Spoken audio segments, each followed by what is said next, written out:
باقی پاکیزہ چیزوں کو حلال کرنا، خبیث چیزوں کو ناپاک کرنا ہمارے علم میں ہے، اس میں کوئی وضاحت کی اس وقت ضرورت نہیں۔ نیکیوں کا حکم دینا، بدی سے روکنا بالکل واضح ہے۔ یہ اسر اور اغلال کیا ہیں کہ جن سے نبی اکرم صلی اللہ علیہ وسلم نے نوع انسانی کو نجات دی؟ یہ اسر و اغلال در حقیقت مذہبی اعتبار سے اور سماجی اعتبار سے ایسے بوجھ ہوتے ہیں جو لوگ اپنے اوپر خود لاد لیتے ہیں۔ ایک تو احکام شریعت ہیں، ان کی پیروی تو لازمی ہے۔ کوئی فوت ہو گیا ہے تو آپ نماز جنازہ پڑھیں گے، اس کی تدفین ہوگی، لیکن یہ کہ اب اس پر آپ نے تیجا رکھ لیا، 10واں رکھ لیا، 40واں رکھ لیا، برسی رکھ لی، یہ سب آپ نے اپنے اوپر بوجھ لاد لیے۔ یہ خام خواہ کا بوجھ لوگوں کے اوپر، جو دولت والے ہیں ان کو تو کوئی بات نہیں، ان کو تو اپنی دولت کے اظہار کا موقع ملتا، لیکن غریبوں کے لیے بوجھ بن گیا، کسی نہ کسی درجے میں خانہ پوری انہیں کرنی پڑے گی۔ تو یہ جو رسومات و بدعات ہوتی، یہ در حقیقت نوع انسانی کے لیے بوجھ بن جاتے ہیں کہ جن سے نجات دلانا بھی نبی اکرم صلی اللہ علیہ وسلم کا ایک فرض منصبی تھا۔ اسی طرح کا معاملہ شادی بیاہ کا، سادہ ترین تقریب، جو کم سے کم چیزیں کہ جو سنت رسول صلی اللہ علیہ وسلم سے ثابت ہیں اور تعامل صحابہ رضی اللہ تعالی عنہم اجمعین سے ثابت ہیں، اس پر اکتفا کرنے کی بجائے اس میں نئی تقریبات، ایک دعوت کی بجائے 5 6 دعوتیں ہو رہی ہیں، اور لوگ خرچ کر رہے ہیں، اسراف بھی ہو رہا ہے، تبذیر بھی ہو رہی ہے۔ پھر میں عرض کروں گا دوبارہ، جو کروڑ پتی ہیں ان کے لیے تو یہ اپنی دولت کے اظہار کا موقع ہوتا ہے کہ ہم بڑے دولت مند ہیں۔ غریبوں کے لیے یہ اسر اور اغلال بن جاتے ہیں، انہیں بھی خیال ہوتا ہے میری بھی بچی ہے، میں اس کے ہاتھ پیلے کر رہا ہوں، وہ کیا سوچے گی، فلاں کی شادی ہوئی تھی، کس طرح وہ کوٹھی بقعہ نور بنی ہوئی تھی، میرے والد کو اتنی بھی توفیق نہ ہوئی کہ کچھ بجلی کے جو ہے میرے گھر کے اوپر بھی جو ہے وہ چراغ روشن ہو جاتے، وہاں اتنی بڑی دعوت ہوئی تھی لیکن ان کو اتنی بھی توفیق نہ ہوئی کہ انہوں نے کچھ لوگوں کو کھانا کھلا دیا ہوتا۔ لہذا انسان کرتا ہے اور مجبوراً کرتا ہے۔ یہ اسر اور اغلال جو ہیں، ان سے نجات دلانا بھی در حقیقت جو نبوی مشن ہے، ان الفاظ کے منہ سے حضور کے مقصد بعثت میں شامل ہے۔ چنانچہ میں نے، آپ کو معلوم ہے کہ اصل تو اپنی زندگی لگائی ہے قرآن مجید کی طرف لوگوں کو دعوت دینے میں، اور کچھ عملی جد و جہد کے ایک ایسی جماعت تیار کی جائے کہ جو اس ملک کے اندر اسلامی نظام کو قائم کرنے کے لیے میدان میں آ سکے۔ یہ تو میرا اصل فنکشن رہا ہے، میرا اصل موضوع رہا ہے، میرے سارے اور بیشتر اوقات اس کام میں۔ ساتھ ہی میں نے 1973 سے یہ شادی بیاہ کے ضمن میں جو اسر اور اغلال ہم نے اپنے اوپر ڈال لیے، بوجھ لاد لیے اور گلے میں طوق پہن لیے، ان سے اس معاشرے کو آزاد کرانے کی کوشش جو میرے نزدیک نبوی مشن کا ایک حصہ ہے، میں نے اس کا بھی آغاز کیا تھا۔ اب اس کے ضمن میں آپ سے تمہیداً میں یہ عرض کروں کہ یہ احساس صرف میرا نہیں تھا، بہت سے لوگوں کا رہا ہے کہ بہت اسراف شروع ہو گیا ہے، بہت تبذیر ہو رہی ہے، یہ جو ایک طومار ہے جو رسومات کا، اس میں وقت صرف ہوتا ہے، آنا جانا بیٹھنا وہاں، اس میں کتنا ہمارا قیمتی وقت لگ جاتا ہے۔ پھر کراچی میں خاص طور پر محسوس ہوا کہ اب کوئی بارات جا رہی ہے، اس کے ساتھ کچھ لوگ خود ہی ویسے ہی شامل ہو گئے۔ اب ظاہر بات ہے کہ وہاں کوئی آئیڈینٹی کارڈ جو ہے وہ لے کر تو داخلہ نہیں ہوتا۔ نتیجہ یہ ہے کہ انتظام کیا تھا 500 کا، آگے 1000، اور پھر وہ ایک پینک، اب فوراً جاؤ لاؤ کہیں سے کھانا لاؤ، کیا کرو۔ تو اس لیے انہوں نے پھر یہ شروع کیا کہ نکاح مسجد میں، لیکن یہ کہ اس کے بعد وہ جو گھٹی میں پڑی ہوئی تھی باتیں، نکاح تو مسجد میں ہو گیا، پھر کسی ہوٹل کے اندر جا کر ریسیپشن بھی کر لیا۔ تو گویا کہ وہ انہوں نے صرف اپنے لیے ایک انتظامی سی سہولت بہم پہنچائی تھی، حقیقت میں کوئی بنیادی تبدیلی واقع نہیں ہو سکی۔ لیکن ضیاء الحق صاحب کا ذکر میں خاص طور پر کروں گا کہ انہوں نے اس سلسلے میں کوشش کی تھی، تعداد بھی مقرر کر دی، اس سے زیادہ مہمان نہ ہو اور بھی اس سے زیادہ خرچ نہ ہو، غالباً 5000 روپے کی کوئی مقدار متعین کی گئی تھی، اگر میں غلط نہیں مجھے یاد ہے۔ لیکن ہوا کیا ہوتا، کیونکہ انہیں اپنی سیاسی مصلحتوں کے تحت وڈیروں کی شادیوں میں شرکت کرنی پڑتی تھی جہاں ہزاروں مہمان ہوتے تھے، وہاں گویا کہ ان کے آرڈیننس کی دھجیاں ان کی نگاہوں کے سامنے بکھرتی تھی. تو اب ظاہر بات ہے کہ اگر آپ خود شریک ہو رہے ہیں تو آپ کا آرڈیننس تو ختم ہو گیا، اس سے کوئی نتیجہ حاصل نہیں. تیسری بات یہ ہے اس میں، اور یہ بڑی اہم ہے، اس کو سوچئے کہ اس کے ضمن میں دلیل صرف ایک دے جاتی نہیں. سادگی ہونی چاہیے، سادگی ہونی چاہیے، کفایت شعری ہونی چاہیے، کفایت شعری ہونی چاہیے. لیکن یہ لفظ بے معنی ہے. سادگی کروڑ پتی کی کچھ اور ہے، لکھ پتی کی کچھ اور ہے، جھگی والے کی کچھ اور ہے. سادگی کی کوئی معنی نہیں، ریلیٹو ٹرم ہے، آربیٹریری ٹرم ہے، اس کے لیے کوئی مفہوم معین نہیں ہے. لہذا وعظ اپنی جگہ پر ہوتا تھا اور جو بھی نصیحت، لیکن اس پر عمل کی کوئی شکل نہیں ہوتی. اس پر اللہ تعالیٰ نے خصوصی رہنمائی میری فرمائی. میں اللہ کا شکر ادا کرتے ہوئے کہہ رہا ہوں، ہدایت جو بھی ملتی ہے اللہ کی طرف سے ملتی ہے. الحمدللہ الذی ہدانا لہذا وما کنا لنہتدی لولا ان ہدانا. کل شکر اور کل سپاس اور کل حمد اور کل ثنا اس اللہ کے لیے جس نے ہمیں ہدایت دی، اور ہم ہرگز ہدایت یافتہ نہ ہو سکتے اگر اللہ ہی ہمیں ہدایت نہ دے. وہ ہدایت کیا تھی کہ اصلاح کے عمل کے لیے جو کارنر سٹون چاہیے، بنیاد کا پتھر، وہ مضبوط ہونا چاہیے. اور وہ یہ ہے کہ جو تقریب ثابت ہے سنت رسول سے یا عمل صحابہ سے، اس کو تو مضبوطی سے پکڑ لیا جائے. جیسے حدیث میں الفاظ آئے ہیں، عضوا علیہ بالنواجذ، اپنے دانتوں سے پکڑ لو، کچلیوں سے پکڑ لو. لیکن جس تقریب کا، جس رسم کا کوئی ثبوت نہ ملے، نہ حضور کے عمل سے نہ صحابہ کے تعلق سے، اس کو پھر پوری بے دردی کے ساتھ اور پوری جرت کے ساتھ، جرت رندانہ کے ساتھ اس کی جڑ کاٹ دینی چاہیے. اس میں کمی نہیں ہے. کمی بیشی تو پھر وہی الفاظ ہو جائیں گے ریلیٹو ٹرم میں، کتنی کمی کتنی کمی نہیں. اسے جڑ تو اس چیز کو، اس اصول کو سامنے رکھ کر، اور یہ اصول اس حدیث سے ماخوذ ہے جس میں حضور نے فرمایا تھا کہ میری امت کے 73 فرقے ہو جائیں گے، 72 جہنمی ہوں گے، ان میں سے ایک ہوگا کہ جو جنت پہ جائے گا. پوچھا گیا کہ وہ کون سا ہوگا؟ فرمایا ما انا علیہ واصحابی، وہ فرقہ یا وہ جماعت یا وہ لوگ جو میرے اور میرے صحابہ کے طرز عمل کی پیروی کریں. ان کا نام چاہے ایک نہ ہو، ان کا طرز عمل یہ ہو کہ وہ میرے اور میرے صحابہ کی پیروی کریں. اسی پر ماخوذ ہے یہ، اسی پر مبنی ہے. تو اس کے ضمن میں ہم نے جو اصلاحات تجویز کی ہیں، اس میں سب سے پہلی اصلاح یہ ہے کہ نکاح مسجد میں ہونا. یہ بات جو ہے شروع میں تو لوگوں کو عجیب سی لگی، لیکن جو دلائل میں نے دیے وہ اتنے کنونسنگ تھے کہ الحمدللہ اس کو تو لوگوں نے بہت جلد قبول کر لیا. ہمارے لیے سب سے بڑی دلیل کیا ہے کہ حضور کا قولی حکم ہے، اعلنوا ھذا النکاح واجعلوہ فی المساجد. نکاح کا اعلان عام کیا کرو اور مسجدوں میں منعقد کیا کرو. یہ جامع ترمذی شریف کی روایت ہے. اگرچہ ٹھیک ہے، علماء کا کہنا یہ ہے کہ یہاں جو وجعلوہ جو فعل امر ہے، یہ وجوب کے لیے نہیں ہے، استحباب کے لیے، لازم نہیں ہے. امر دونوں طرح کا ہوتا ہے، مستحب ہے، بہتر ہے. تو سوال یہ کہ بہتر کو کیوں چھوڑے؟ جس کو محمد رسول اللہ نے بہتر قرار دیا اسے کیوں چھوڑے؟ کس دلیل سے چھوڑے؟ ہمیں لازماً اختیار کرنا چاہیے. پھر میں نے عرض کیا حضور کی بیٹیوں کے نکاح مسجد میں ہوئے تو ہمارے ہاں کون ہے وہ چودھری اور وہ سرمایہ دار تو جو سمجھے کہ میری بیٹی کی تو توہین ہو جائے گی اس کا نکاح مسجد میں ہو؟ اس طرح باتیں سمجھانے کے لیے ہوتی. حضور کی محبت ہر مسلمان کے دل میں ہے، لیکن کسی نے ادھر توجہ دلائی ہی نہیں تو لوگ کیا کریں؟ اس میں علماء کی فیلیور ہے سب سے بڑی. اور اس کی وجہ کیا؟ وجہ یہ ہے کہ ہمارے مولوی عام طور پر کمی کاری ہوتے ہیں، ملازم ہوتے ہیں. دیہات میں تو ان کی حیثیت کمی کاروں سے زیادہ ہوتی ہی نہیں. وہ چودھریوں سے کیسے کہیں؟ عام شہروں میں بھی مساجد کی جو مینیجنگ کمیٹیز ہوتی ہیں وہ تو سرمایہ داروں پر، لوگوں پر، اونچے لوگوں پر مستوی ہوتی ہیں. ان سے کیسے کہیں؟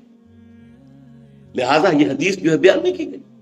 حدیث موجود ہے ترمذی شریف کی، اعلنوا ھذا النکاح واجعلوہ فی المساجد. میں نے اس حدیث کا حوالہ دیا تو لوگوں کی آنکھیں کھل گئی. جب کہا دیکھو اگر فاطمہ الزہرا رضی اللہ تعالی عنہا کا نکاح مسجد میں ہو سکتا ہے تو کس کی بیٹی زیادہ عزت والی ہے حضرت فاطمہ الزہرا سے رضی اللہ تعالی. تیسری بات میں نے اور دی دلیل، اور اس میں غیرت کو ابھارا کہ دیکھو عیسائیوں نے اب تک اپنے چرچ اور اپنے پادری کی یہ عزت برقرار رکھی ہے. ان کی شادی چرچ میں ہوگی، کہیں نہیں ہوگی. پرنسس ہو پرنس ہو وہیں جائے گا. اور اس میں مجھے واقعہ یاد آتا ہے، جب شادی ہونے والی تھی پرنس اینڈریو کی، اس کی بیوی کا سارا فرگوسن جو نام تھا، اور وہ ذرا نٹکھٹ قسم کی لڑکی کیا عورت تھی پوری، تو اس نے یہ کہا تھا، اس کا بیان آیا، I will not say, I'm not a timid type of woman. I won't say I will obey him. اس سے مجھے معلوم ہوا کہ ان کے نکاح کے اندر یہ قول بھی ہوتا ہے کہ پادری کے سامنے چرچ میں کھڑے ہو کر، کیونکہ ان کے ہاں پردہ نہیں ہے، لڑکا اور لڑکی دونوں آمنے سامنے کھڑے ہو کر ایجاب و قبول کرتے ہیں، اور لڑکی یہ بھی کہتی ہے کہ میں اس کی تابع داری کروں گی. اس نے کہا میں نہیں کہوں گی، یہ کہنا تو پڑا. اس کے بغیر وہ پرنس اینڈریو کی دلہن نہیں بن سکتی تھی. شادی جو ہے وہ تو بہرحال چرچ میں ہوئی. ہمارا مولوی بیچارہ بغل میں دبا کر وہ رجسٹر اور بیٹھا سوکھ رہا ہوتا ہے، بارات تو ابھی آئی نہیں ہے، 2 گھنٹے گزر گئے، بیٹھا. یہ اس کی حیثیت ملازم. یہ وجہ ہے. اب جب اس سے بھی غیرت جاگی لوگوں کی، ہاں واقعی بات صحیح ہے، عیسائیوں کے ہاں اگر ابھی تک چرچ کا یہ مقام ہے اور پادری کی عزت ہے. چوتھی دلیل میں نے اور دی. دیکھو نکاح سے کیا ہوتا ہے، ہمارے اس معاشرے میں ایک نئے خاندان کی بنیاد پر اس کے لیے دعا کرنا، خیر برکت بھلائی سعادت، یہ اس نکاح کا جز ہوتا ہے. لکھتے بھی ہیں کہ دعا میں شریک ہو.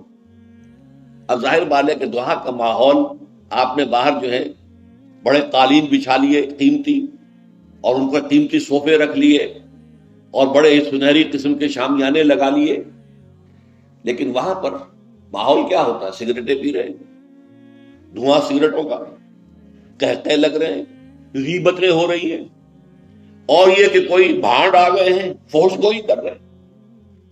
اس حال میں کوئی شخص جو ہے کونے میں بیٹھے ہوا مولوی صاحب جو من من من من من کر کے وہ کچھ پڑھتے ہیں، کہتے ہیں دعا کر لو. اب دعا کیا خاک کر لیں؟ دعا کے لیے ماحول ہوتا ہے، دل کی آبادگی ہوتی ہے، ذہنی اور نفسیاتی تیاری ہوتی ہے، تب دعا ہوتی ہے. یہ ماحول ہمارا، اس میں ہم نماز کے لیے جمع ہوئے ہیں، جمعے کے لیے جمع ہوئے ہیں، مسجد ہے، پاک ماحول ہے، لوگ اپنی اپنی حد تک اچھے کپڑے پہن کے آئے ہیں، اور اس کے اندر عطر بھی لگایا ہے. حضور کی سنتیں ہیں یہ، اس طرح جمعے کی تیاری کیا کرو. اس ماحول کے اندر کوئی دھواں نہیں ہے سگریٹ کا، کوئی قہقہے نہیں ہے، کوئی غیبتیں نہیں ہو رہی ہیں، کوئی بکواس نہیں ہو رہی ہے، یہاں دعا کا ماحول ہے. تو یہ 4 دلیلیں ایسی تھیں کہ جو قاطع تھی اور ہے الحمدللہ. تو پہلی بات، مسجد کے اندر نکاح کی محفل منعقد کی جائے، اس کے لیے میں سمجھتا ہوں کہ ذرا سی تعلیم اور تلقین اگر ہو جائے، اور اگر حکومت کی سطح پر یہ کام ہو. ابھی تک تو یہ میں انفرادی طور پر ہو چکے ہیں، اب اس کو 30 برس میں نے جدوجہد کی ہے، ہماری تحریک کے تحت ہوئی ہے. اگر کہیں یہ سرکاری سطح پر، حکومت کی سطح پر ہو جائے تو یقیناً یہ ہے، میں کہتا رہا ہوں کہ بھئی برادریوں کے سطح پر فیصلہ کرو چلو، لیکن سرکاری سطح پر ہو جائے تو کیا کہتے ہیں. نمبر 2، شادی کے موقع پر لڑکی والوں کی طرف سے کسی دعوت کا کوئی ثبوت نہیں، بلکہ اصل میں تو اصول سمجھ لیجئے، فلسفی کیا ہے اس کا. شادی کے معاملے میں لڑکی والوں پر کوئی بوجھ نہیں آنا چاہیے. سارا خرچہ لڑکے کے. اب آپ غور کیجئے، شادی لڑکے کی ضرورت بھی ہے، لڑکی کی ضرورت بھی ہے. لڑکے کی زندگی بھی نامکمل ہے بیوی کے بغیر، لڑکی کی زندگی بھی نامکمل ہے شوہر کے، دونوں کی برابر ضرورت. لیکن مرد مہر دیتا ہے، عورت مہر لیتی ہے. کیوں؟ مرد کی قوامیت، اور یہ علامت ہے کہ مرد طالب ہے عورت مطلوب ہے. یہ مہر کوئی قیمت نہیں ہے. بعض اوقات بعض نکاح خواہ کہہ دیتے باعوض اتنے مہر کے میں نکاح میں دیتا ہوں. بڑا غلط لفظ ہے. بس مہر کا اعلان کیا جائے اتنا مہر ہے، باعوض نہیں. یہ کوئی اس کی قیمت نہیں ہے، کوئی خریداری نہیں ہو رہی ہے، لیکن یہ ہے کہ علامت ہے، ٹوکن. ابھی مہر مقرر کیا گیا، کسی کے پاس دینے کو کچھ نہیں تھا. حضور نے فرمایا اچھا اپنی اس بیوی کو اتنی صورتیں قرآن کی پڑھا دینا، یہ بھی مہر ہو گیا. تو یہ چیز ہے کہ طالب ہے لڑکا اور اس کا گھر آباد ہونا ہے. لڑکی کا معاملہ جو ہے وہ اس کے برعکس ہے. اس پر کوئی بوجھ نہیں آنا چاہیے. اس کے ماں باپ نے پال پوس کر تمہارے حوالے کر دی. شرم کرو کہ اس کے بعد تمہیں کچھ مزید چاہیے اس سے. اس سے بڑی بات کیا؟ لہذا لڑکی والوں کی طرف سے دعوت طعام کا کوئی حکم، اس کی جڑ کٹ زیرو.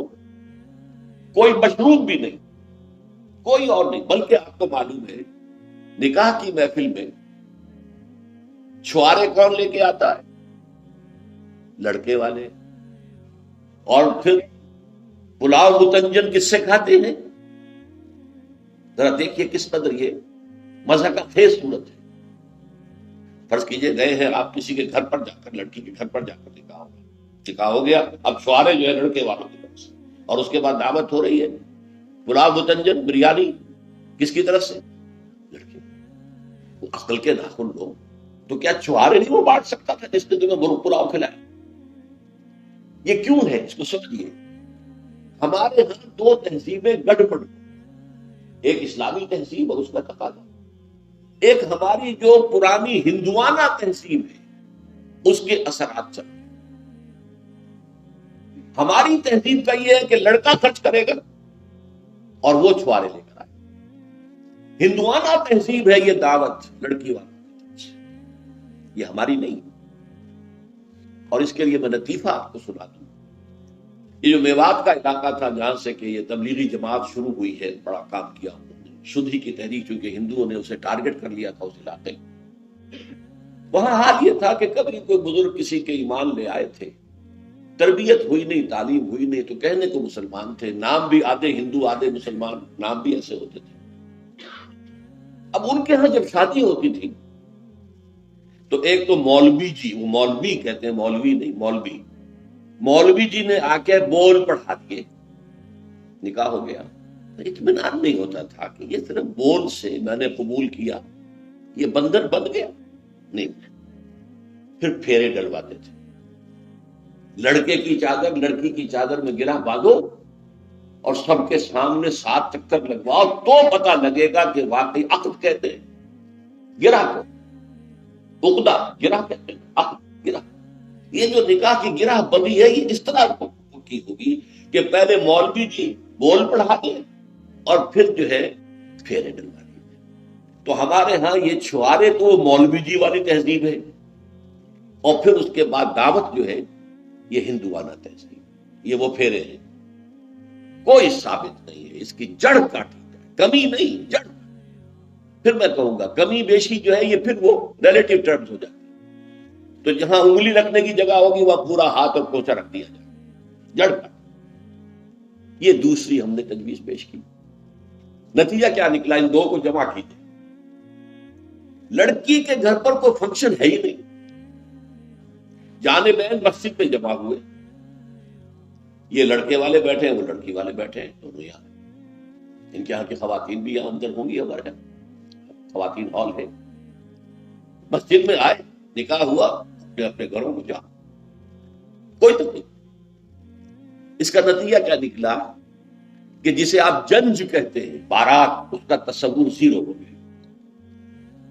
اسلام میں بارات کا کوئی تصور، سہرا بندی کی کوئی تقریب، ہندوانہ تقریبات.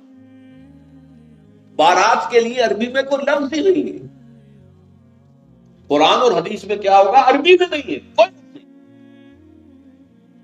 یہ خالص عجمی لفظ، بارات عجمی ہے، ایرانی ہے، اس کا اسلام سے کوئی تعلق نہیں. جڑ کٹ جائے اس کی. یہ بھی ہندوانہ تصور ہے. ہوتا کیا تھا؟ ایک گاؤں سے جا رہے ہیں، دوسرے گاؤں سے بیٹی لے کر آنی ہے، اور بیٹی کے ساتھ جہیز آنا ہے. اور راستے میں ڈاکو جو ہیں وہ لوٹ سکتے ہیں، تو یہاں سے جتھا لے کے جانا، لہذا وہ جتھا بندی کر کے بارات جا رہی ہے۔ اب وہ جا کر چند گھر جو بنے ہوئے ہیں وہاں پر ٹھہر رہی ہے، 2 دن 3 دن عیش کر رہے ہیں، چھرے اڑا رہے ہیں لڑکی والوں کے پیسے۔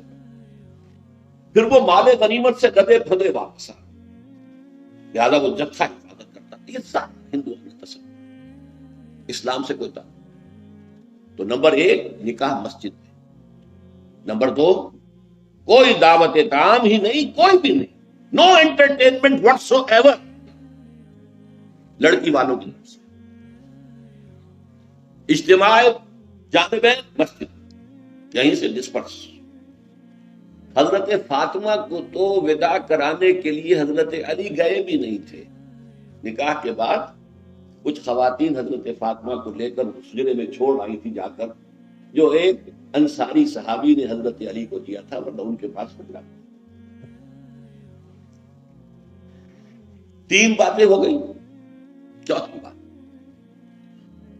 ولیمہ جو ہے اس کی تاکید۔ یہی وجہ ہے کہ جب یہ شادی پر مکمل پابندی لگائی گئی تھی، میں نے اشتہار دیا کہ ولیمہ پر پابندی نہیں ہوگی۔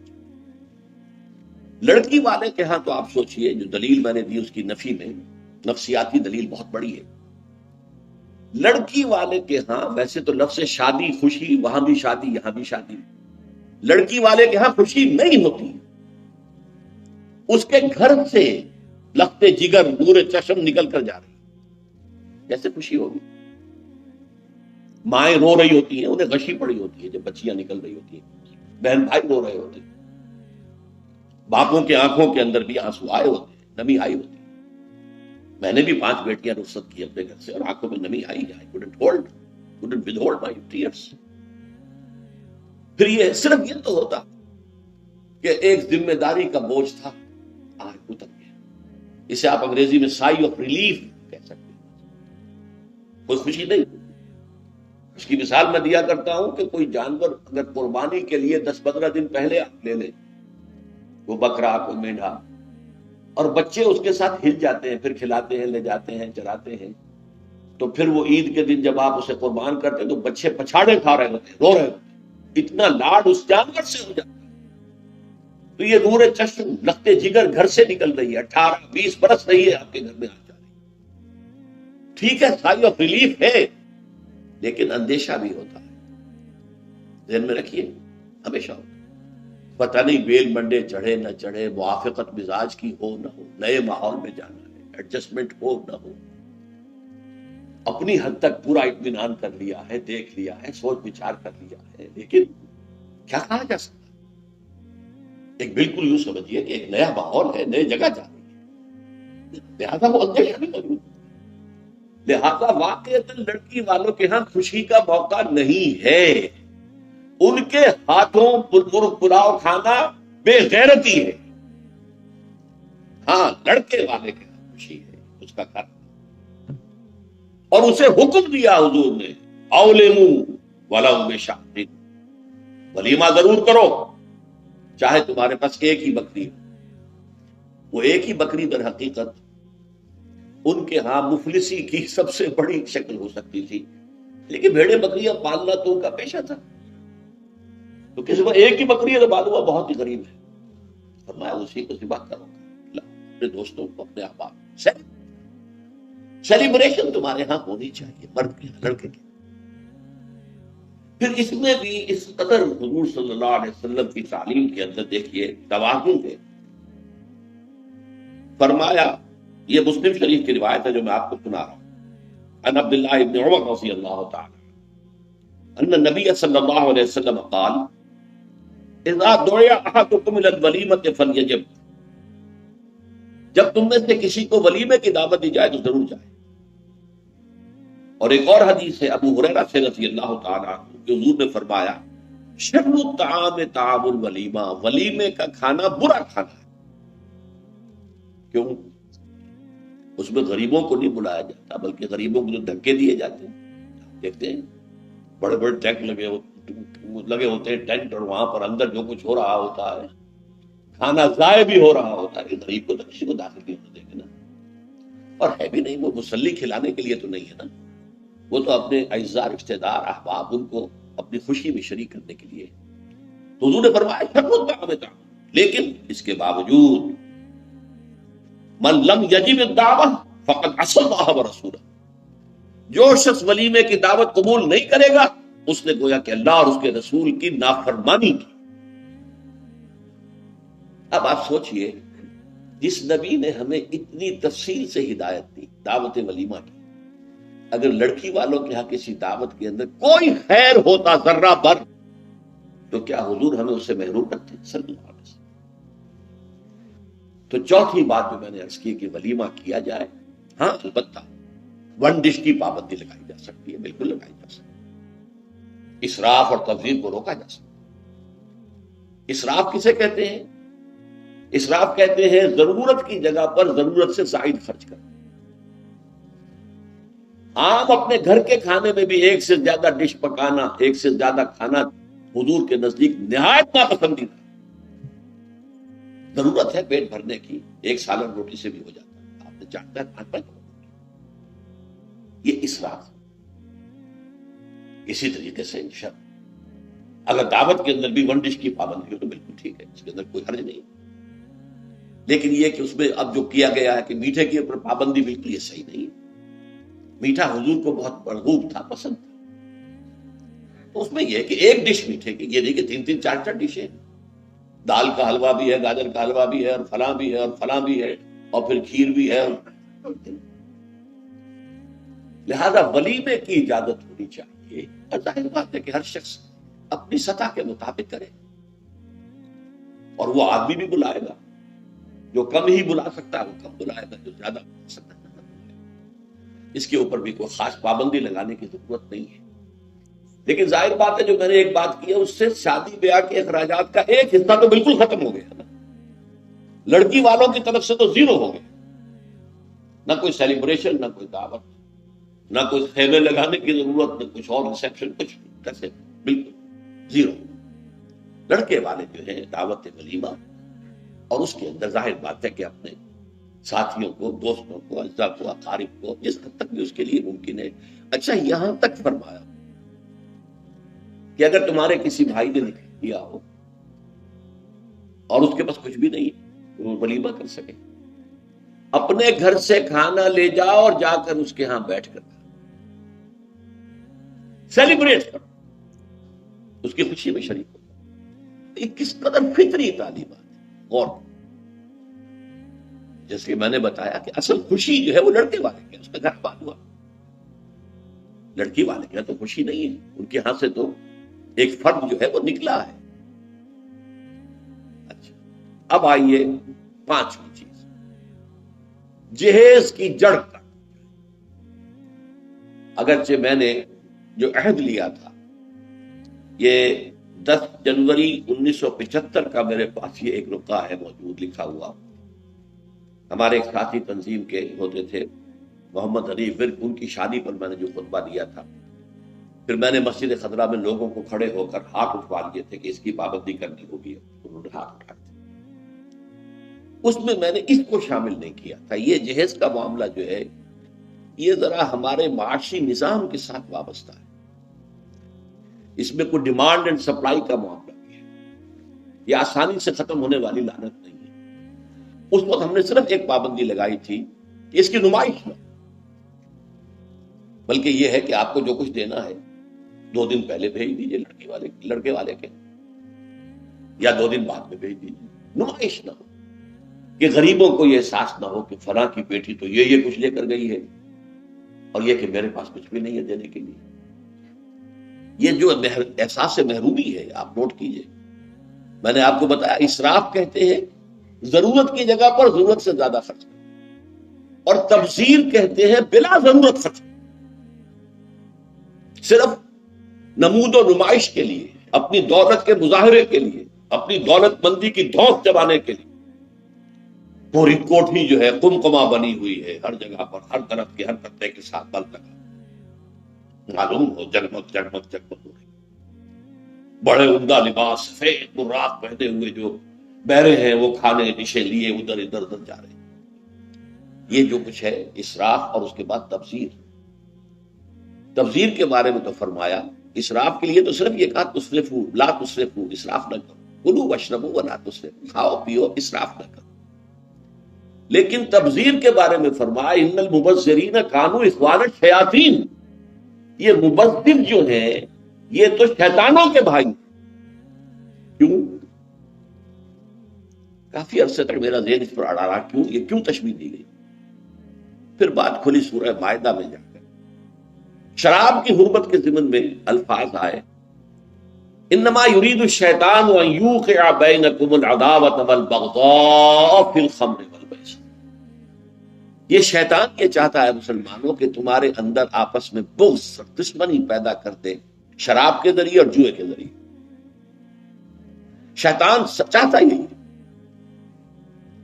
اس شیطان کا حربہ لوگوں کے دلوں کو پھاڑ دے، کلاس کانشسنس پیدا کر دینا، محرومین اور مترفین کے علیحدہ کرتے ہوئے، اور پھر لڑیں گے ٹکرائیں گے. اور یہی کام اس میں ہے. جس گھر میں لڑکی کی شادی پر اس طریقے سے پیسہ جو ہے بہایا جا رہا ہے پانی کی طرح، وہاں کوئی شوفر بھی ہے، ان کا ڈرائیور، کوئی پہرے دار بھی ہے، کوئی خانسامہ بھی ہے، اس کی بیٹی بیٹھی ہوئی ہے، بوڑھی ہو رہی ہے، وہ ہاتھ پیلے نہیں کر سکتا. اس کے دل کے جذبات کیا ہوں گے؟ اس میں کیا یہ اور میں بھائی ہیں آپس میں؟ انما المومنون اخوۃ، یہ واز کہنے کی بات ہے، یہ سب ڈھکوسلے ہیں. انما المومنون اخوۃ، یہ ہم بھائی ہیں. میری بیٹی بوڑھی ہو رہی ہے، ہاتھ پیلے نہیں کر سکتا، اور ان کے ہاں دولت جو ہے وہ پانی کی طرح بہ رہی ہے. یہ دل پھٹ گئے کہ نہیں؟ یہ طبقاتی شعور ابھرا کہ نہیں؟ ان یوقع بینکم العداوۃ والبغضاء فی الخمر والمیسر، عداوت اور بغض اور دشمنی پیدا کرتی. بہرحال پانچویں چیز میں عرض کر رہا تھا، جہیز. اس من میں چونکہ ایک بہت بڑا مغالطہ ہمارے ہاں لوگوں نے پیدا کر دیا ہے. حضرت فاطمہ رضی اللہ تعالی عنہا کے جہیز کا ذکر کیا. اسلام میں قطعاً کسی جہیز کا کوئی تصور نہیں. جو میں کہہ چکا ہوں فلسفہ یہ ہے، لڑکی والے پر کوئی ایک پیسے کا بوجھ نہیں آنا چاہیے. حضرت فاطمہ کے جہیز کا معاملہ کیا تھا کہ ان کی شادی اس اعتبار سے یونیک تھی کہ لڑکی کے والد حضور اور لڑکے کے ولی حضور. حضرت علی کا اور کون تھا وہاں؟ اب حضور نے پوچھا، علی تمہارے پاس کچھ ہے مہر دینے کو؟ مہر تو دینا ہوگا، مہر تو لازم. انہوں نے صاف ہاتھ چھاڑ دیے اپنے کہ میرے پاس کچھ بھی نہیں ہے. وہ تو فقراء صحابہ میں سے تھے، جیسا کہ میں نے آپ کو بتایا ابھی. ان کے پاس تو کوئی گھر بھی نہیں تھا. حجرہ بھی ایک انصاری صحابی نے انہیں دیا ہے کہ یہاں آپ اپنی بیوی کو رخصت کرا کے لیں. کہ میرے پاس تو کچھ نہیں. فرمایا تمہارے پاس ایک زرہ ہوتی تھی کہ جی ہاں زرہ ہے. انہوں نے کہا اصل میں سمجھا کہ زرہ تو ایک ہتھیار ہے، جہاد کے لیے ہے، وہ کوئی دولت تو نہیں ہے. آپ نے فرمایا جاؤ اسے بیچو یا گروی رکھو، قرض لے کے آؤ، لیکن مہر تو دینا. وہ گئے اپنی زرہ لے کر بازار میں آواز لگائی. حضرت عثمان نے خرید لیا 30 دینار یا درہم جو بھی ہے، اس میں رقم کا میں یقین سے نہیں کہہ سکتا. اور بعد میں پھر واپس کر دیا. اس وقت اگر ویسے ہی دیتے 30 دینار یا 30 درہم تو حضرت علی کی جو غیرت ہے، خودی ہے، اس پر بوجھ پڑتا کہ اس نے مجھے خیرات دی ہے. اس پر تو خرید لی تاکہ کوئی بوجھ نہ ہو. میں نے تیرا بیچی ہے پیسے لیے، بعد میں واپس کر دی ہدیہ کر. یہ تھا وہ لا کے حضور کے سامنے پیسے رکھ دیے گئے. حضور نے کچھ تو گھر کے اندر بھجوائے کہ فاطمہ کے لیے وہ خوشبو کو تیاری، کوئی اچھے کپڑے کو بنائے، اور باقی سے وہ سامان بنا دیا. ایک گدا جس میں کھجور کی چھال بنی، 2 تکیے کھجور کی چھال کی، ایک مشکیزہ پانی لانے کے لیے کنویں سے، ایک چکی جو یا گندم جو بھی ہوگی پیسنے میں، ایک دو بالوئی سے برتن، بس یہ ہے جہیز. اور یہ حضرت علی نے جو مہر کی رقم پیش کی تھی اس میں سے حضور نے بنا کر دیا. وہ رقم جو ہے حضرت فاطمہ کا حق تھا، مہر تو لڑکی کا حق ہے، اسی کے گھر کا سامان بنا. اپنے پاس سے حضور نے ایک پیسے کی کوئی شے نہیں دی. اس کے لیے یہ بھی دلیل نوٹ کر لیجئے کہ حضور کی اور بھی تو بیٹیوں کی شادی ہوئی کہ نہیں. حضرت عثمان کے گھر میں دو بیٹیاں گئی ہیں. پہلی بیٹی تو خیر مکے میں گئی تھی، ابھی شاید وحی کا آغاز بھی نہ ہوا ہو، میں یقین سے تو نہیں کہہ سکتا. ہو سکتا ہے کہ حضور کی نبوت کے ظہور سے پہلے شادی ہوئی، ہو سکتا ہے ممکن. لیکن ایک شادی تو مدینے میں ہوئی ہے. اور حضرت عثمان کا گھر بھرا، ہر شے کا سامان موجود ہے، سامان جگہ موجود ہے. کسی جہیز کا کوئی تذکرہ ملتا ہے؟ تو یہ جہیز نہیں تھا، یہ خالص ہندوانہ تصور ہے. اور اس کی وجہ کیا ہے؟ وجہ یہ ہے کہ ہندوؤں میں لڑکی جو ہے، بیٹی جو ہے، وہ وارث نہیں ہے، اسے وراثت میں کوئی حصہ نہیں ملتا. لہذا جب اسے گھر سے رخصت کر رہے ہیں تو وہ دان دہیج، یعنی یہ ایک خیرات ہے جو دے رہے ہیں. لڑکی کا حق کوئی نہیں ہے. بلکہ راجپوتوں وغیرہ میں تو ہندوؤں کے اندر آپ کو معلوم ہونا چاہیے لڑکا بھی صرف بڑا لڑکا وارث ہوتا تھا تاکہ زمین کے ٹکڑے نہ. 10 مربع ہیں تو 10 مربع ہی جائیں گے. چھوٹے بھائی بھی اس کے کمی کاری ہوتے تھے، بس ان کا کوئی حق نہیں. یہ اس اپنی فیوڈلزم کو برقرار رکھنے کے، ورنہ 10-12 بچے ہو گئے، تقسیم ہو گیا تو فیوڈلزم تو ختم ہوا. ہندوؤں کے یہاں تو یہاں تھا کہ لڑکی کا تو خود سواری کرنا نہیں ہوتا کہ اس کا کوئی حق ہو. اسلام نے حق دیا، لیکن یہ ہے کہ اس کا حق ہے. باپ فوت ہوگا، اس کی وراثت میں سے حصہ اسے ملے گا. مما قل منہ او کثر، چاہے زیادہ ہو چاہے کم ہو. فریضۃ من اللہ، اللہ کی طرف سے فرض ہے، یہ لازم.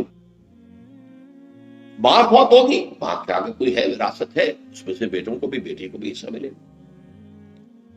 لہذا یہ ہندوانہ تصور جو جہیز کا ہے، ویسے تو یہ کہ سرکاری سطح پر تو اگر اس کی کوئی مہم چلے اور محنت ہو اور جدوجہد ہو تو اس کی جڑ کاٹی جا سکتی. لیکن بہرحال ہم نے جو عہد لیا تھا اس پر کہ ہم نے پابندی کرائی ہے وہ یہ ہے کہ کم سے کم اس کی نمائش نہ ہو، دکھایا نہ جائے، تاکہ یہ کہ وہ کچھ محرومی کا تصور جو ہے لوگوں کے اندر پیدا نہ ہو. چھٹی بات جو ہم نے کی وہ کیا کی کہ یہ جو نکاح کی محفل ہوتی ہے اس میں خطبہ ہوتا ہے. یہ خطبہ کس لیے ہوتا ہے؟ رسم پوری کرنے کے لیے. وہ منتر جنتر ہے. یہ خطبے کا مقصد ہوتا ہے تلقین، نصیحت، وعظ، تعلیم. اس کو نوٹ کیجئے. اس زمانے میں نہ کالج، نہ اسکول، نہ مدرسے، نہ اخبار، نہ کتابیں، نہ رسالے، نہ آڈیو، نہ ویڈیو، نہ ٹی وی، نہ کچھ، نہ ریڈیو. تعلیم کا ایک ہی طریقہ تھا. جہاں بھی مسلمان جمع ہوتے تھے کسی خوشی کی تقریب یا غمی کی تقریب، وہاں حضور خطبہ دیتے تھے. ایک خطبہ جمعہ تو تھا ریگولر، خطبہ عیدین ریگولر. باقی جہاں مسلمان جمع ہو گئے ہیں خوشی کی تقریب میں یا کسی غمی کی تقریب میں، وہاں خطبہ. یہ خطبے کا مقصد تعلیم، تلقین، وعظ، نصیحت. اب ظاہر بات ہے کہ یہ تعلیم اور تلقین اور نصیحت تو اس وقت کارگر ہو جبکہ وہ ہماری سمجھ میں آئے، ورنہ تو رسم رہ گئی رسم ازا روح بلالی نہ رہی، فلسفہ رہ گیا تلقین غزالی نہ رہی. تو رسم ہے. لیکن اس رسم کی جو کوتاہی ہے، اس کی کمی کو پورا کرنے کے لیے ہم نے کیا کیا؟ خطبہ جمعہ ہوتا ہے کہ نہیں؟ عربی میں ہوتا ہے. زبان یار من عربی ومن عربی نمیدان، ہمیں کیا پتا کیا پڑھا جا رہا ہے. لیکن اس کی تلافی کرتے ہیں کہ اس سے پہلے کوئی وعظ، کوئی نصیحت، کوئی تقریر کرتے ہیں کہ نہیں کرتے. کیوں کرتے ہیں؟ تاکہ جو مقصد اصل خطبے کا تھا وہ خطبے سے حاصل نہیں ہو رہا ہے تو کم سے کم یہ ہے کہ اس کی تلافی کسی درجے میں ہو جائے. ما لا یدرک کلہ لا یترک کلہ، جو چیز بتمام و کمال حاصل نہ کی جائے بالکل چھوڑ بھی نہ دی جائے، کسی نہ کسی درجے میں اس کا کام باقی رکھنا چاہیے. لہٰذا ہم نے چھٹی چیز جو ہے وہ یہ کی کہ خطبہ نکاح کا ترجمہ اور مفہوم تھوڑا سا بیان کیا. اور خطبہ آپ کو معلوم ہے خطیب کھڑے ہو کر دیتا، یہ بیٹھ کے نہیں ایک کونے میں بیٹھے ہوئے ہیں اور بس ایسا پڑھ رہے ہیں جیسے کہ دولہا کو سنانا مقصود ہے، اور دولہا کے فرشتوں کو بھی پتہ نہیں کیا پڑھا جا رہا. اس کا تو کوئی فائدہ نہیں، یہ تو رسم ہے جو ہو رہی ہے. تو خطبے کے اندر ہم نے یہ چیز شامل کی، خطبہ پڑھا جائے وہی مسنون محمد رسول اللہ صلی اللہ علیہ وسلم، لیکن اس کے اندر جو آیات ہیں احادیث ہیں ان کا کوئی ترجمہ کوئی وضاحت کر دیجیے. تو اب میں اس وقت وہ کام کر رہا ہوں اس نکاح کے لیے جو آج اس وقت یہاں ہونا ہے، کہ خطبہ مسنونہ جو نکاح کا ہے وہ میں پڑھ رہا ہوں. الحمدللہ الحمدللہ نحمده ونستعینه ونستغفره ونؤمن به ونتوکل علیہ ونعوذ باللہ من شرور انفسنا ومن سیئات اعمالنا من يهده الله فلا مضل له ومن يضلل فلا هادي له ونشهد ان لا اله الا الله وحده لا شريك له ونشهد ان محمدا عبده ورسوله صلی اللہ علیہ وسلم. اما بعد فاعوذ باللہ من الشیطان الرجیم بسم اللہ الرحمن الرحیم یا ایھا الذین آمنوا اتقوا اللہ حق تقاتہ ولا تموتن الا وانتم مسلمون. یا ایھا الناس اتقوا ربکم الذی خلقکم من نفس واحدۃ وخلق منها زوجها وبث منهما رجالا كثيرا ونساء واتقوا الله الذي تساءلون به والارحام ان الله كان عليكم رقيبا. یا ایھا الذین آمنوا اتقوا اللہ وقولوا قولا سدیدا یصلح لکم اعمالکم ویغفر لکم ذنوبکم ومن یطع اللہ ورسولہ فقد فاز فوزا عظیما. صدق اللہ العظیم. وقال النبی صلی اللہ علیہ وسلم النکاح من سنتی وقال صلی اللہ علیہ وسلم من رغب عن سنتی فلیس منی وقال صلی اللہ علیہ وسلم اعلنوا هذا النکاح واجعلوه في المساجد او كما قال صلی اللہ علیہ وسلم. میں اس کی وضاحت کیا کرتا ہوں، آج اب وقت بہت کم رہ گیا ہے، صرف ترجمہ کروں گا. اس خطبے کے 3 حصے ہیں، 2 حصے مسنون ہیں، تیسرے کا اضافہ علماء نے کیا. پہلا مسنون حصہ وہ ہے جو حضور ہر خطبے میں پڑھتے تھے، خطبہ جمعہ، خطبہ عید، کہیں لشکر بھیج رہے ہیں تو خطبہ دے رہے ہیں تو اس میں بھی.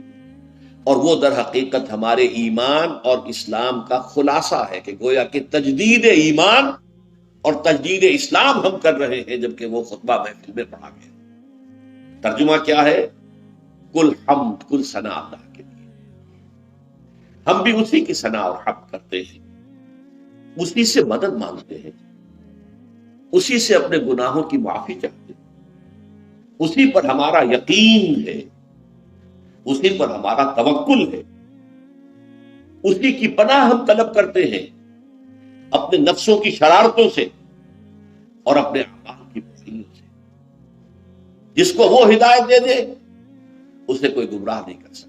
اللہم ربنا اجعلنا منہم، اللہ ہمیں ان میں شامل کر. اور جس کی گمراہی پر اس کی مہر لگ جائے اسے کوئی ہدایت نہیں دے سکتا. ربنا لا تجعلنا.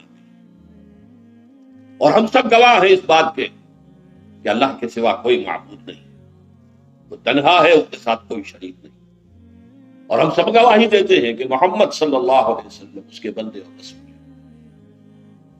یہ ہے ایمان اور اسلام کا خلاصہ. محفل میں پڑھا گیا سب کی طرف سے ایمان کی تازگی، تجدید ایمان کی، ہم نے گویا کہ اسلام کی تجدید کر. اس کے بعد 4 آیتیں حضور نے چنی ہیں، ایک سورہ آل عمران سے، ایک سورہ نساء سے، 2 سورہ احزاب سے. انتخاب ہے محمد کا صلی اللہ علیہ وسلم. اور بنیاد یہ معلوم ہوتی ہے کہ تقویٰ کی طرف، اللہ سے ڈرو، اللہ سے ڈرو. تمہیں پیش ہونا ہے اس کے سامنے، اپنے ایک ایک عمل کا حساب دینا ہے، بدلہ مل کر رہے گا. اس کی تلقین، اس کی تلقین تقویٰ ہی ہے در حقیقت کے جو ہمیں درست رکھ سکتا ہے ہمارے عمل. اگر یہ احساس ہے تو پھونک پھونک کر قدم رکھیں گے کہ کہیں کوئی غلط کام ہم سے نہ ہو جائے. اور تقویٰ ہی کی بنیاد پر خاندان کی تعمیر. نکاح میں اس لیے یہ آیتیں لی گئی جیسے سورہ توبہ میں فرمایا لمسجد اسس علی التقوی من اول یوم، وہ مسجد قباء جس کی پہلے دن سے تعمیر اور تاسیس تقوی پر ہوئی، اسی طرح جس نکاح کی تاسیس اور تعمیر تقوی پر۔ اب میں ترجمے صرف کر سکتا ہوں اس وقت، ورنہ یہ تو ایک ایک آیت جو ہے ایک ایک گھنٹے کا بیان چاہتی ہے۔ اہل ایمان اللہ کا تقوی اختیار کرو جتنا کہ اس کے تقوی کا حق ہے، اور دیکھنا موت نہ آنے پائے مگر فرما برداری کی حالت میں، کوئی لمحہ نافرمانی میں نہ گزرے مبادا اسی لمحے موت کا ظالم پنجہ آ کر تمہیں دبوچ لے۔ دوسری آیت، اے لوگو اپنے اس رب کا تقوی اختیار کرو جس نے تمہیں ایک جان سے بنایا، اسی سے اس کا جوڑا بنایا، آدم اور حوا، اور ان دونوں سے کثیر تعداد میں مردوں اور عورتوں کو زمین میں پھیلا۔ دیکھیے کس قدر مناسبت ہے، آج پھر آدم کا ایک بیٹا، حوا کی ایک بیٹی، اسی رشتے میں منسلک ہو، ان سے بھی آگے نسل چلے گی۔ آج جو 6 بلین ہیومن بینگز ہیں، مین اینڈ ویمن، وہ کون ہیں؟ سب آدم اور حوا کی اولاد ہیں کہ نہیں؟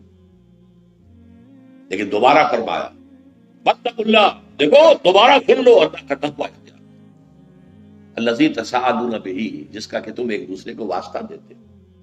فقیر بھی مانگتا ہے تو اللہ کے نام، کہیں جھگڑے نہ چک رہے ہو کسی طریقے سے تو آخر میں واسطہ تھا اللہ کا واسطہ، اللہ کا نام ٹھیک کرو، جس کا واسطہ دینا ہے اس کے حکم پر عمل بھی تو کرو۔ والارحام، رحمی رشتوں کا لحاظ، قطع رحمی نہ ہو، صلہ رحمی۔ اللہ تعالیٰ تم پر نگران ہے، تمہارے ایک ایک عمل کو دیکھ۔ 2 آیتیں سورہ احزاب۔ اہل ایمان اللہ کا تقوی اختیار کرو اور زبان سے وہی بات نکالو جو درست اور سیدھی ہو، یہ بھی زبان کا تقوی ہو گیا۔ پہلے بولو، پہلے تولو پھر بولو، ایک ایک حرف کی جواب دہی کرنی ہوتی ہے، تاکہ تم نے یہ بات کہہ دی تھی، did you have the right to say it, اب تک، لہذا زبان کو پکڑو، اور اگر دل میں تقوی اور زبان کنٹرول میں آ گئی تو تمہارے سارے اعمال اللہ درست کر دے گا، اور پھر بھی اگر کوئی خطا ہو گئی، غلطی ہو گئی تو اللہ معاف فرما دے گا۔ اور جو اللہ اور اس کے رسول کی اطاعت پر کاربند ہو گیا اس نے تو بہت بڑی کامیابی حاصل کر لی۔ اللہم ربنا اجعلنا منہم، اللہم ربنا اجعلنا۔ حضور کا خطبہ تو یہاں ختم ہو گیا۔ اب حدیثیں عام طور پر 2 پڑھی جاتی ہیں، میں نے 3 کر دی۔ پہلی حدیث النکاح من سنتی، شادی کی ترغیب ہے، تجرد کے خلاف۔ یہ جو بعض مذاہب میں ہے کہ شادی نہ کرنا جو ہے یہ گویا کہ اعلیٰ روحانی زندگی ہے، نہ، لا رحمانیت فی الاسلام، فطرت کے تقاضوں کے خلاف نہ چلو، جائز راستے سے اپنی فطرت کے تقاضے کو پورا۔ النکاح من سنتی۔ دوسری حدیث ہے من رغب عن سنتی فلیس منی، جس کو میری سنت پسند نہیں ہے تو اس کا مجھ سے کوئی تعلق نہیں، وہ نہ سمجھے اپنے آپ کو کہ میں امتی ہوں محمد کا صلی اللہ علیہ وسلم۔ اور یہ سنت پوری زندگی میں حضور کے طرز عمل کی پیروی کرنا۔ سنتیں چھوٹی بھی ہیں، بڑی بھی ہیں۔ چھوٹیوں میں سب سے بڑی، نوٹ کر لیجیے میرے الفاظ، داڑھی کی سنت ہے، چھوٹی سنت ہے، ان میں سب سے بڑی۔ یہ بھی سنت ہے کہ مسجد میں داخل ہو تو داہنا پاؤں آگے آئے، بایاں نہ آئے، بعد میں بایاں، یہ بھی سنت۔ چھوٹی سنتوں میں سب سے بڑی۔ البتہ بڑی سنت کیا ہے؟ حضور نے وحی کے آغاز کے بعد سے لے کر اس حیات دنیاوی کے آخری سانس تک 2 کام کیے، اللہ کے دین کی دعوت و تبلیغ، اور اللہ کے دین کو قائم کرنے کے لیے جہاد اور قتال۔ یہ ہے بڑی سنت، سب سے بڑی سنت، سب سے بڑی سنت، سب سے بڑی سنت۔ جیسے آج کل آپ کہتے ہیں macro economics and micro economics, تو میکرو سنت تو یہ دین کی دعوت و تبلیغ اور اللہ کے دین کو قائم کرنے کے لیے جہاد۔ تیسری حدیث جو ہے جس پر عمل ہو ہی رہا ہے، اعلنوا ھذا النکاح واجعلوہ فی المساجد، نکاح کا اعلان عام کیا کرو، مسجدوں میں منعقد کیا کرو۔ اب میں چاہتا ہوں کہ بس نکاح کیا ہے یہ بھی سمجھ لیجئے۔ ایک لڑکے اور ایک لڑکی کے مابین ایک معاہدہ. عیسائیوں میں آپ کو معلوم ہے لڑکا لڑکی دونوں سامنے کھڑے ہوتے ہیں، اس لیے کہ ان کے ہاں پردہ نہیں. ہمارے ہاں پردہ ہے، تو چاہے آپ نے لڑکی کے گھر جا کر نکاح کیا ہو، لڑکی محفل میں تو نہیں ہوتی نا. لہذا لڑکی کا ایک وکیل ہوتا ہے جو اجازت لے کر آتا ہے، اور 2 گواہ اس کے ہوتے ہیں کہ اس نے اجازت حاصل کر لی ہے واقعتاً. گویا کہ لڑکا اصالتاً حاضر ہے. یہ عدالت ہے، اس وقت عدالت کے سامنے یہ معاہدہ ہو رہا. تو لڑکا اصالتاً موجود، لڑکی وکالتاً موجود ہے اس وقت پوٹینشلی اپنے وکیل کے ذریعے سے. وکیل جو ہے اجازت دیتا ہے نکاح خواہ کو، یا تو وہ خود ہی نکاح پڑھا دے، ٹھیک ہے، ورنہ وہ اجازت دیتا ہے کسی کو، جو اتھارٹی اس کے پاس ہے، جو لے کر آیا اجازت، وہ کہتا ہے کسی کو، اور وہ تجویز کرتا ہے، پیشکش کرتا ہے، لڑکا قبول کر لیتا ہے. اللہ اللہ خیر سے. عزیزم محمد عمران، اب آپ کھڑے ہو جائیں and face the audience. ادھر آتے ہیں. عزیزم محمد عمران اکرام، ولد محمد اکرام، میں عزیزہ آمنہ یونس بنت محمد یونس کو ان کے وکیل اور چچا محمد مبشر کی اجازت سے آپ کے نکاح میں دیتا ہوں. مہر 20,000 روپے مالیت کے طلائی زیورات کی شکل میں کل کا کل اسی وقت ادا ہو جائے گا. آپ نے قبول کیا؟ قبول کیا. الحمدللہ. دوبارہ سن لیجئے. محمد عمران اکرام ولد Muhammad Ikram, super town Walton road, Lahore cantt. میں نے عزیزہ آمنہ یونس بنت محمد یونس کو ان کے چچا اور وکیل محمد مبشر کی اجازت سے آپ کے نکاح میں دیا. مہر 20,000 روپے مالیت کے طلائی زیورات کی شکل میں کل کا کل اسی وقت ادا ہو جائے گا. آپ نے قبول کیا؟ قبول کیا. الحمدللہ. بیٹھیے، اب دعا مانگیے. الحمدللہ الذی ہدانا لہذا وما کنا لنہتدی لولا ان ہدانا اللہ. کل حمد، کل سپاس، کل ثنا، کل تعریف اللہ کے لیے ہے جس نے ہمیں ہدایت عطا فرمائی. ہم ہرگز ہدایت یافتہ نہ ہو سکتے اگر اللہ ہی ہمیں ہدایت نہ دیتا. ربنا لا تزغ قلوبنا بعد إذ هديتنا وهب لنا من لدنك رحمة إنك أنت الوهاب. پروردگار، جو ہدایت تو نے عطا فرمائی ہے تو پر استقامت عطا فرما، اب ہمارے دلوں کو کج نہ ہونے دے. اللهم صل على عبدك ونبيك ورسولك وحبيبك محمد وبارك وسلم وسلم على جميع الانبياء والمرسلين وعلى ملائكتك المقربين وعلى عبادك الصالحين وعلينا معهم يا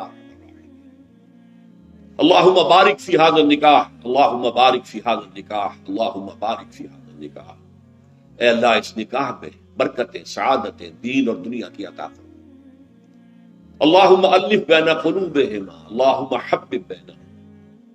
اے اللہ اس نکاح کے جانبین کے دلوں میں آپس میں ایک دوسرے کے لیے محبت اور الفت پیدا کر دے. اللہم وافق بینہما، اے اللہ ان کے مزاجوں میں موافقت پیدا. اللہم اجعلہما مسلمین لک ومن ذریتہما امۃ مسلمۃ لک. پروردگار ان دونوں کو بھی اپنا فرما بردار بندہ اور بندی بنائے رکھ، اور ان کی اولاد میں سے بھی فرما بردار بندے اور بندیاں اٹھائیے. ربنا تقبل منا انک انت السمیع العلیم وتب علینا انک انت التواب الرحیم. وصلی اللہ تعالی علی خیر خلقہ محمد وآلہ واصحابہ اجمعین برحمتک یا ارحم الراحمین.